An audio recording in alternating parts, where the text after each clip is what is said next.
The Bible in a year, day 72, Deuteronomy 31 through 34.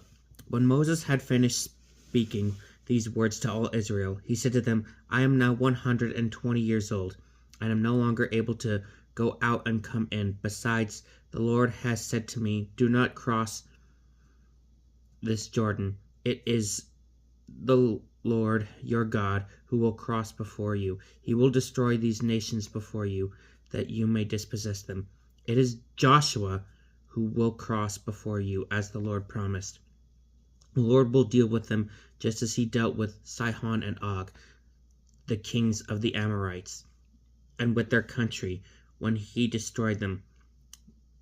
When, therefore, the Lord delivers them up to you, you shall deal with them according to the whole commandment which I have given you. Be strong and steadfast. Have no fear or dread of them, for it is the Lord your God who marches with you. He will never fail you or forsake you. Then Moses summoned Joshua, and in the presence of all Israel said to him, Be strong and steadfast, for you shall bring this people into the land which the Lord swore to your ancestors he would give them. It is you who will give them possession of it. It is the Lord who goes before you.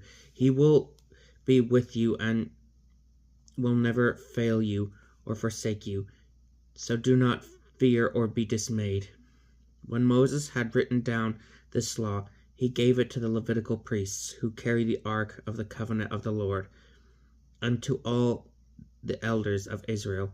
Moses commanded them, saying, on the Feast of Booths, at the prescribed time in the year, for remission, which comes at the end of every 7-year period, when all Israel goes to appear before the Lord your God in the place which he will choose, you shall read this law aloud in the presence of all Israel.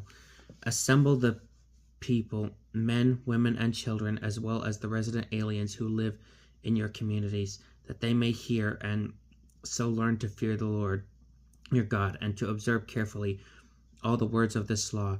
Their children also, who do not know it yet, shall hear and learn to fear the Lord your God as long as you live on the land which you are about to cross the Jordan to possess.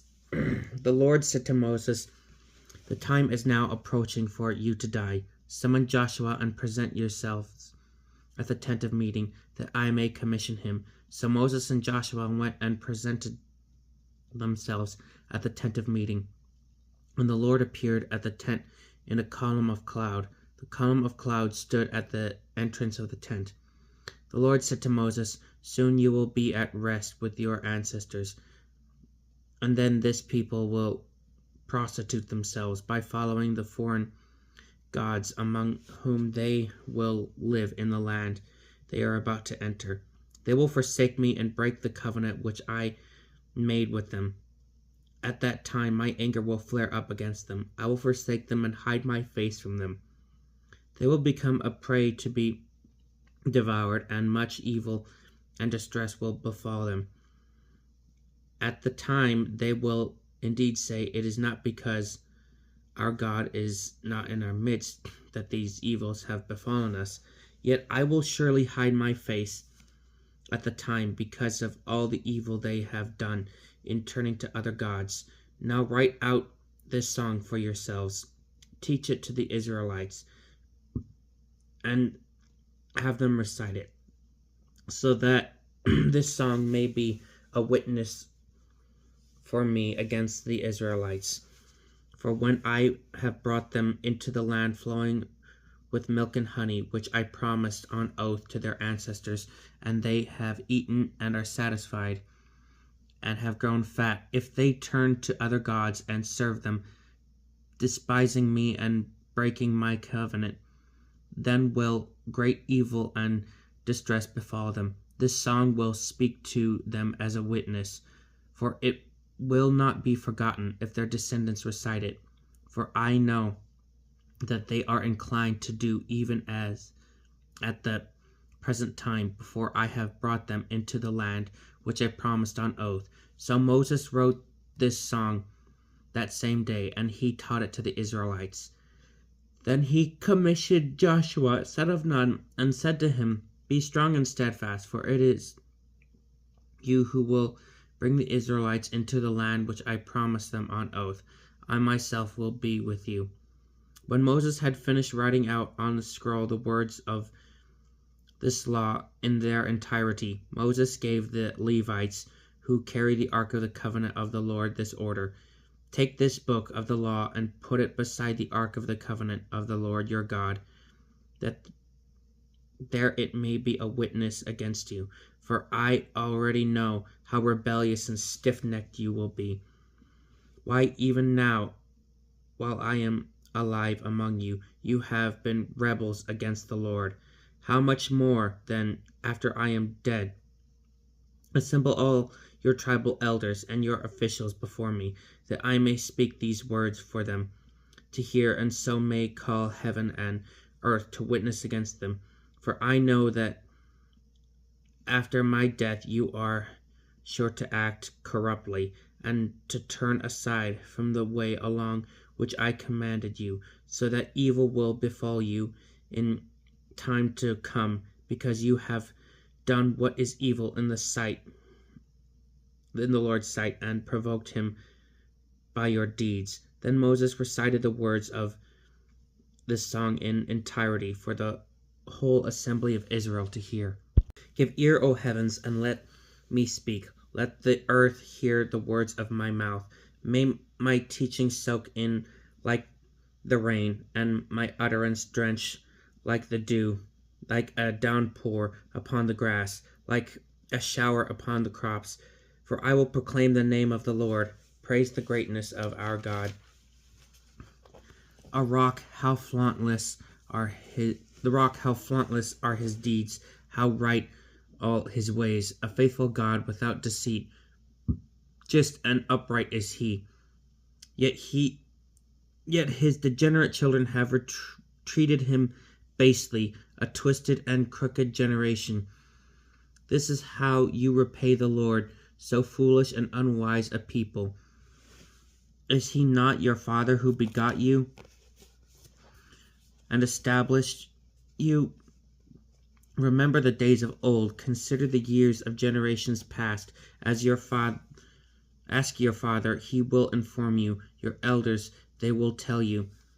When the Most High allotted each nation its heritage, when he separated out human beings, he set up the boundaries of the peoples after the number of divine beings. But the Lord's portion was his people. His allotted share was Jacob.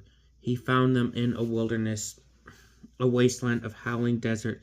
He shielded them, cared for them, guarded them as the apple of his eye. As an eagle incites its nestlings, hovering over its young, so he spread his wings, took them, bore them upon his pinions. The Lord alone guided them. No foreign god was with them. He had them mount the summits of the land, fed them with the produce of the fields. He suckled them with honey from the crags, and olive oil from the flinty rocks, butter from cows and milk from sheep, with the best of lambs, Bashan bulls and goats, with the cream of finest wheat and the foaming blood of grapes you drank. So Jacob ate and was satisfied. Jeshurun grew fat and kicked. You became fat and gross and gorged. They forsook God who made them and scorned the rock of their salvation. With strange gods they incited him. With abominations provoked him to anger. They sacrificed to demons, to no gods, to gods they had never known, newcomers from afar, before whom your ancestors had never trembled. You were unmindful of the rock that begot you. You forgot the God who gave you birth. The Lord saw and was filled with loathing, provoked by his sons and daughters. He said, I will hide my face from them and see what becomes of them. For they are a fickle generation, children with no loyalty in them, since they have incited me with a no God and provoked me with their empty idols.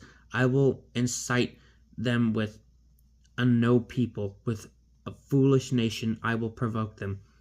For by my wrath a fire is kindled that has raged to the depths of Sheol. It has consumed the earth with its yield, and set on fire the foundations of the mountains. I will heap evils upon them, and exhaust all my arrows against them. Emaciating hunger, and consuming fever, and bitter pestilence, and the teeth of wild beasts I will send among them, with the venom of reptiles gliding in the dust. Out in the street the sword shall berave, and at home the terror, for the young man and young woman alike, the nursing babe as well as the gray beard. I said, I will make an end of them, and blot out their name from human memory. Have I not feared the provocation by the enemy, that their foes might misunderstand and say, our own hand won the victory? The Lord had nothing to do with any of it, for they are a nation devoid of reason, having no understanding. If they had insight, they would realize this. They would understand their end. How could one rout 1,000, or two put 10,000 to flight, unless it was because their rock sold them? The Lord delivered them up. Indeed, their rock is not like our rock. Our enemies are fools. For their vine is from the vine of Sodom, from the vineyards of Gomorrah. Their grapes are grapes of poison, and their clusters are bitter. Their wine is the venom of serpents, the cruel poison of vipers. Is not this stored up with me, sealed up in my storehouses? Vengeance is mine and recompense for the time they lose their footing, because the day of their disaster is at hand, and their doom is rushing upon them. Surely the Lord will do justice for his people. On his servants he will have pity, when he sees their strength is gone, and neither bond nor free is left. He will say, where are their gods, the rock in whom they took refuge, who ate the fat of their sacrifices, and drank the wine of their libations? Let them rise up now and help you. Let them be your protection. See now that I alone am he, and there is no God beside me. It is I who bring both death and life, I who inflict wounds and heal them, and from my hand no one can deliver. For I raise my hand to the heavens, and will say, as surely as I live forever, when I sharpen my flashing sword, and my hand lays hold of judgment, with vengeance I will repay my foes, and requite those who hate me. I will make my arrows drunk with blood, and my sword shall devour flesh, with the blood of the slain and the captured. From the long-haired heads of the enemy, exult with him, you heavens. Bow to him, all you divine beings, for he will avenge the blood of his servants, take vengeance on his foes. He will requite those who hate him, and purge his people's land. So Moses, together with Hoshea, son of Nun, went and spoke all the words of this song in hearing of the people. When Moses had finished speaking all the words to all Israel, he said to them to take to heart all the words that I am giving in witness against you today. Words you should command your children, that they may observe carefully every word of this law, for this is to avoid trivial matter for you.